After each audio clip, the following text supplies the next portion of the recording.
Fantastic. I hope everyone is staying warm. It's such a wild, extreme time because we're all freezing in Texas, and probably the East Coast, and then, the LA area just going through such devastation right now. So, um, I saw last night that Airbnb was offering free housing for folks. So definitely, if there's anyone in your life that needs help, we also have Place Gives as part of our 501(c). So just be aware that that is something that if you got somebody within your Place family that needs help, let myself or Travis Bard know, or anyone on the board of Place Gives. With that, let's see. Does anyone have any updates, any shout outs, or anything that they want to share before we get started in the next 2 minutes? I'm gonna leave the floor open. Just pop your hand up if you do.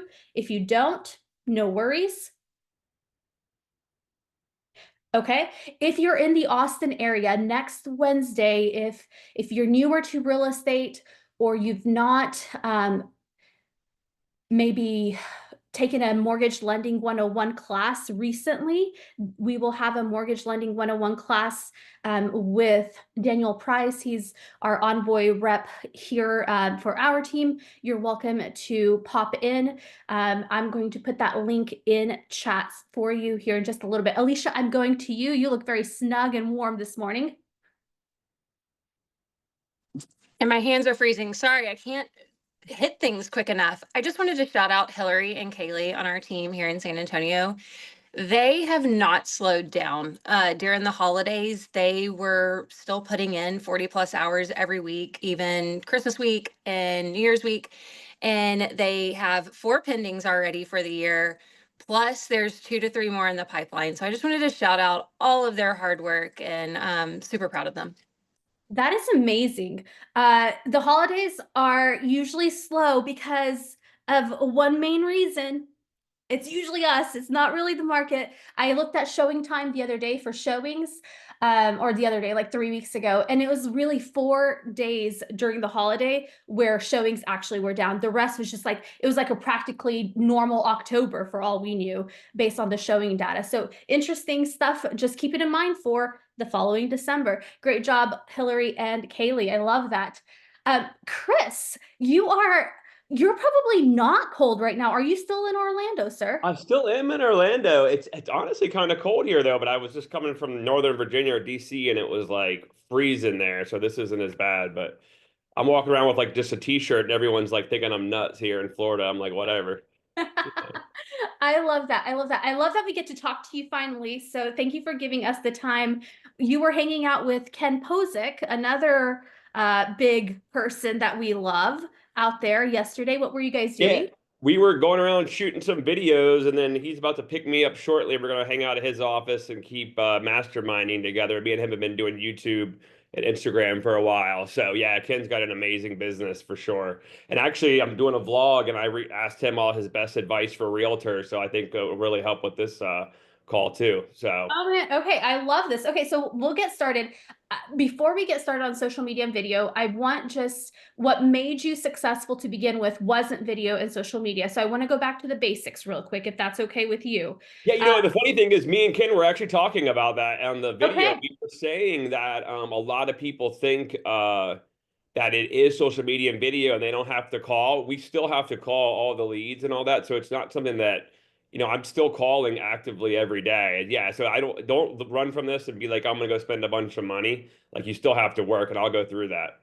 Okay, I would love to just kind of start there because I know speed to lead, speed to calling is an important part of your business. It always has been before you were who you are today, and even to this day. Talk to me what that means to you. Yes, what it means to me is so I've always, for some reason, put myself in the consumer's shoes. I've always looked at it like, how would I want to be treated? And I'm somebody who always wants everything now. And unless you guys are different and you want things in a couple days, I mean, there's a reason that Amazon is so popular. And just I as a solo agent, I used to do 60, 70 deals before I started a team. And honestly, like the number one reason I really think is I act so quickly. And the thing is, I look at it like if someone's going to go online, make a request, they're going to come to an open house, they're going to expect a call back very quickly, right? Like, and if you're not there for them, they're going to move on. And I'll give you guys a good example, a good story really quick. I had this crazy idea like 2 weeks ago that I was going to buy a car. And there was a website called Car Gurus, and it's like Zillow for car dealers. So anyways, I clicked on 3 different cars and I was like, give me a call. I knew someone would call me, right? One person never called me. The second person called me the next day, and then I texted him and said, "Hey, man, I'm kind of busy. I just had a question. Or what do you think about the trade-in that I have on my truck?" And he goes, "Oh, I only talk on the phone. I don't discuss that. So you call me when you want to talk on the phone." And I was like, "Okay." And then the third guy, I'm sorry, called me 5 days later. And by the fifth day, like, what do you guys think happened? Journey I actually bypass. lost any interest in buying a car. I was like, you know what? This is dumb. Why am I even thinking about doing this? Like, I have no interest. Now, what if one of those guys would have called me right away and said, dude, this car is really nice right now. Like, you should come out and take a look at it. Or you know what? I'm only 20 minutes from you. Why don't I jump in the car and I'll drive it over to your house? Let's go take it for a test drive. Now, like, that's just for a car, right? Now, imagine someone is expecting a call, and people know that you're going to be calling them when they register. I think like our ego gets in the way of that. Imagine that you're thinking about buying your dream house. That's very exciting, probably the most exciting purchase in your whole life. You hit up a realtor, or you go on a website. You're like, someone's going to call me. I don't know any realtors, and no one calls you for 2 days. And then they're like, hey, and they don't really know what to say. Now, would you, as a consumer, find that exciting? Like Adelina, would that be very exciting for you? Mm-mm. Like, would you look deep down inside and say, you know what? That realtor seemed like really nice. I'm cool with waiting a couple of days every time that I call them back. No. Like, we wouldn't even allow that from like our doctor's office, our dentist's office. So why do we do it to people? That would be like the number one thing. You have to be ultra quick. And the other thing is too, like When you say quick, what do you actually mean? Like, what does that look like in your world? if someone registers on one of my things or outreaches to me, honestly, and I'm not BSing you guys, 10 minutes. Okay. Okay. And you know Awesome. what? And the funny Platform. thing is, it takes so I actually, and most of you probably have this too. I have bad anxiety problems, and I like to run to problems and take care of things. And I feel like just letting it sit lets my anxiety sit a little bit. Yeah. And most people after the transaction, one of the biggest things that I think realtors do that mess up is I'll have new agents come on and they're like, I'm so busy. And me and Kim were talking about this yesterday, and I'm so busy and blah, blah, blah, blah. And I just want to do a good job. And I'm like, you know what? The funny thing is, I don't really talk to my clients a lot. And the reason and then at the end of the transaction, they're like, Chris was the man. They write these glowing reviews I don't even ask for. And every single review is like, he got back to us so quickly. And it was funny. One of my closings, when my wife was having our baby, one of my agents, Peter, he went to some of my closings. He was like, dude, these people didn't even meet you and they were bringing you baby gifts. And Mhm. I was like, dude, because I got back to them quickly. So like 5 to 10 minutes. So no, if I'm busy on a call right now, afterwards I'll text them and I'll say, hey, I was just going to call. Can I call you in a couple minutes? And most people are like, whoa, I wasn't even expecting that. You What know, do you say to them? Like, so a lead comes in. I know something that you guys practice really well is what to say. Like, yeah, anything you want to say on that?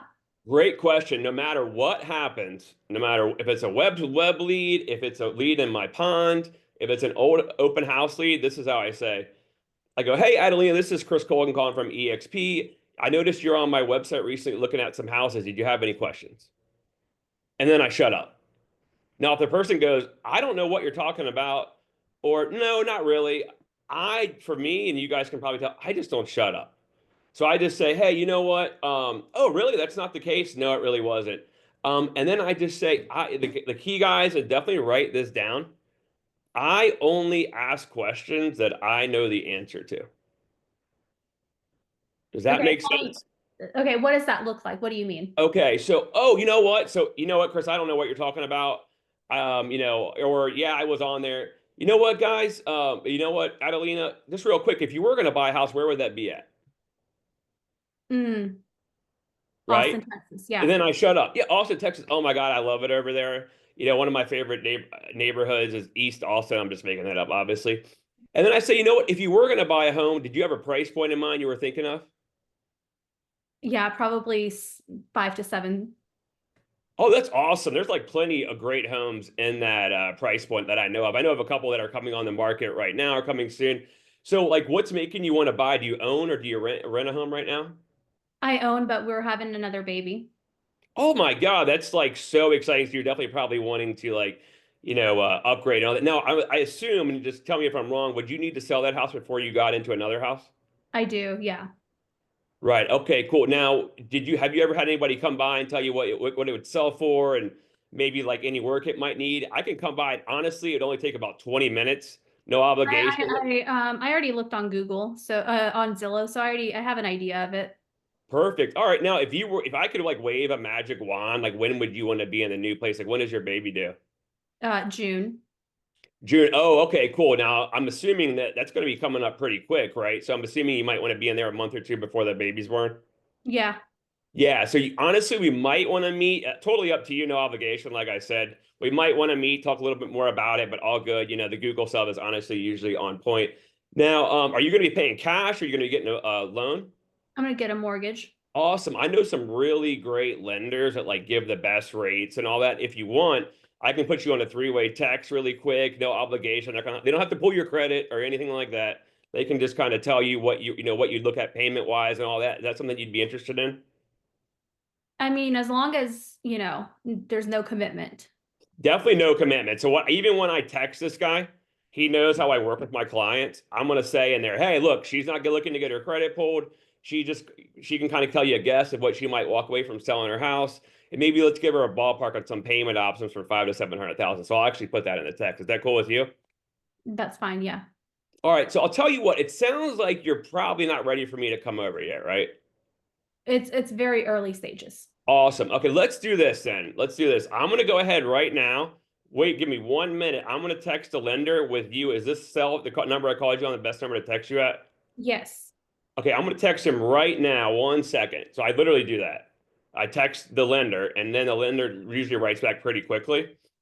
And then I say, let me just ask you one other question. And guys, this is the biggest mistake that agents make outside of not acting quickly is I used to have like a full head of hair until like I started working with realtors, is not setting people up on proper e-alerts.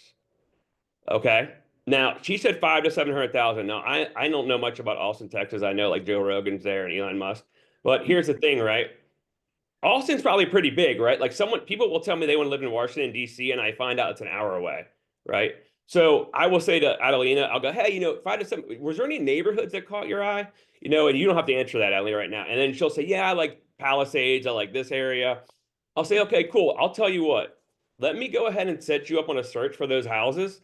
I'm going to do that right now. If there's anything that you like, just favorite it. But do me a favor, this is like kind of advice from me. Don't go on Zillow, Redfin, and hit a bunch of buttons because Adelina, you're going to have about 10 realtors giving you a call.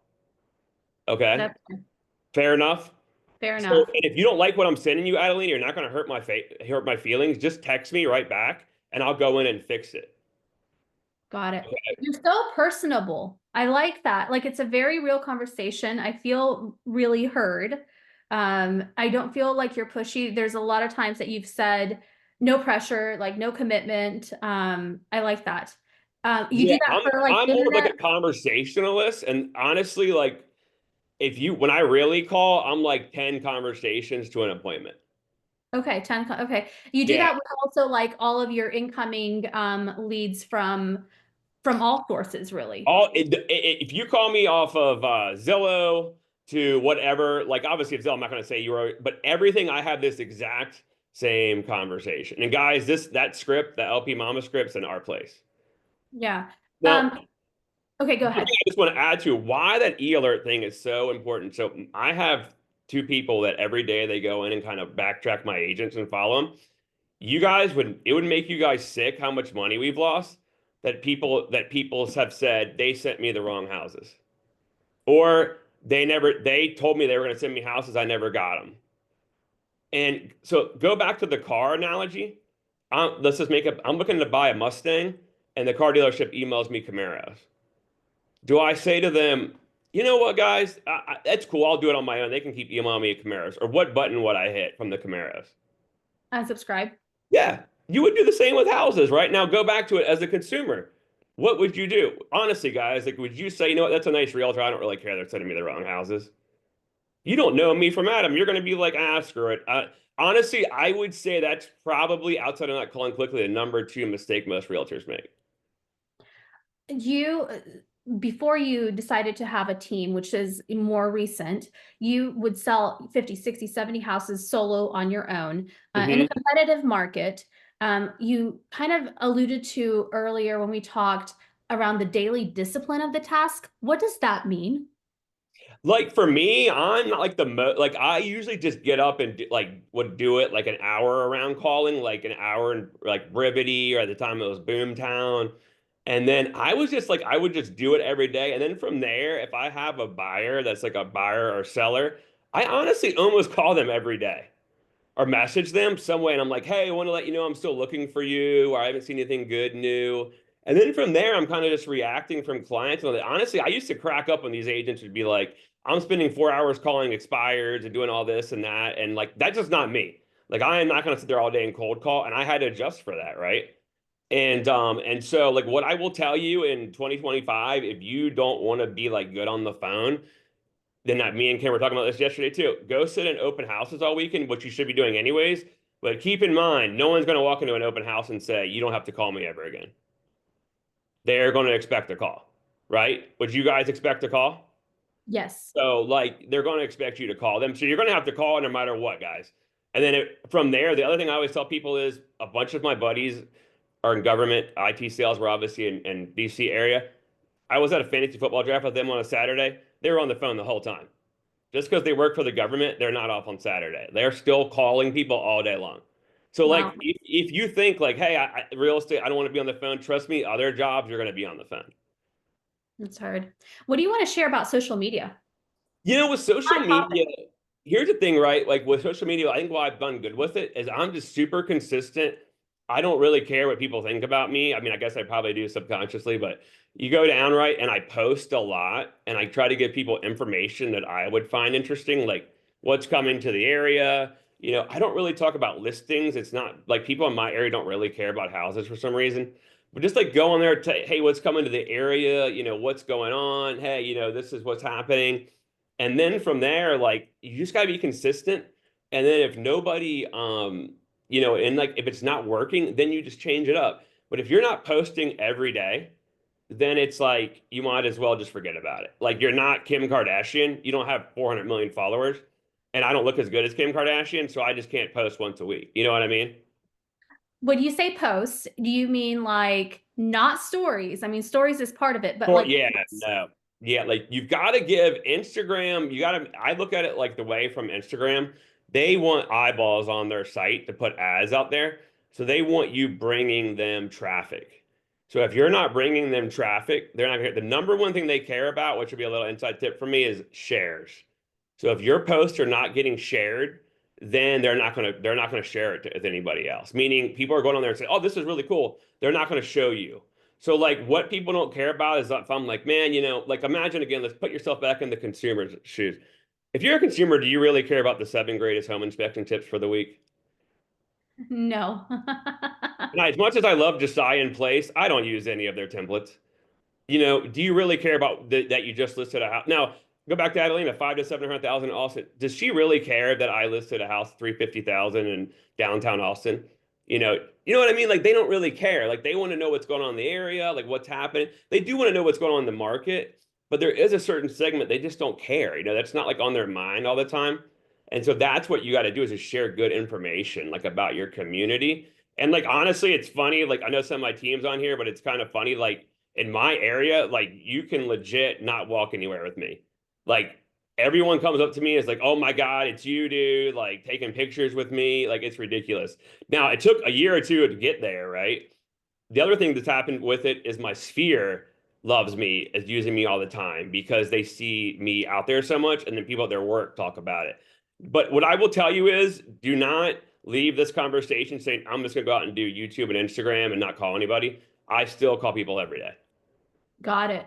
What would you share from your time with Ken on video and anything you guys talked about? You know what? It was funny, and then I actually recorded. Well, I don't know if I'll post that, but I recorded. Somebody called him, a big agent, asked for advice, and Ken was like, "Look, man, just start posting like on YouTube once a week, every day on Instagram." And the guy was like, "Yeah, but what about this?"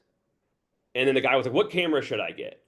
And I was getting annoyed. And I know who the guy is. It's a really huge agent in our industry. And I was like, tell the damn guy to shut up. Like, you know what I mean? And the guy kept getting in the own way. And it was like, well, what me and Ken were talking about, you just got to go out and do it.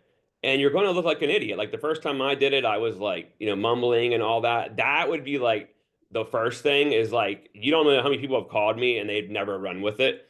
And like, you just got to do it. It doesn't matter what camera you have. It doesn't matter anything. You just got to go out and make videos. And like the first videos I ever did, I sounded terrible. But I would go back and watch them and I was like, that's kind of boring. And then I would switch it up.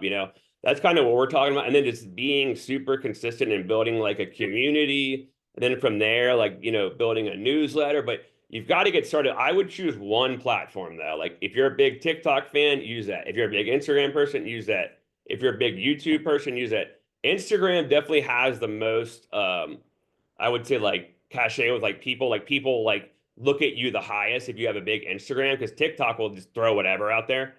And then, but I would definitely just start with one and go from there.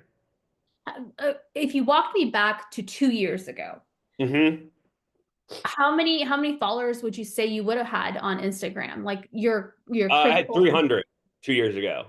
Okay, so I just wanted to quantify that. So we went from about 300 people that followed you on Instagram to over 70,000 today. And that came from you creating content every single day as a post. Yep. And your thought process is what would be shareable? What would be shareable? What Yep. would be shareable?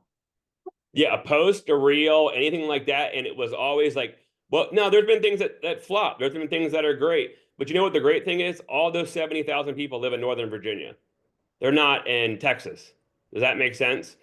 Like it's all people that live in my area. So imagine like how much power I have in the area, because like people see it and they're like that. But yeah, and then YouTube, I started with 100 and we're up 28,000 now. And here's the other thing I'll tell you about YouTube. How long do you think it took me to get a call from YouTube? 8 months. How long do you Okay. think I made a video every week? And the Okay. first person that called me was like, dude, I've been watching you for 8 months. And so that's the thing is like, if you're going to be into it, you've got to be all into it. The other thing that me and Ken were talking about yesterday is you cannot outsource this. The number one question that people ask me is, who can I hire? You can't. Me and Ken both have an odd obsession with it. And we were talking about that as well. And it's not, if you don't like it, you can't go hire somebody in the Philippines to do this for you. You can hire an editor, but you can't have somebody go out and do video for you. It's just not going to work. It has to be you, and it has to be you running it because you're going to see all the analytics and all that. Chris, is this something that you're all in on, or are there other sources that you're really all in on? How many sources of business are you all in on where you give your time? Just so we can get an idea. So it's like I do 4 big client parties a year. So my Okay. sphere, and then I do YouTube and Instagram, and then we do a little bit of like inbound leads and things like that. And then yeah, and then like sign calls, all those other things. Yeah, honestly, that's about it. It's nothing anything else. A couple of my agents recently have been like, "Hey, where's the good leads?" And I'm like, "I don't know what you're talking about. It's not that movie Glengarry Glen Ross. There's no golden leads." For a client party, someone asked, what does that look like? Once I hired one of the commanders to come and sign autographs, and the lender paid for half of it.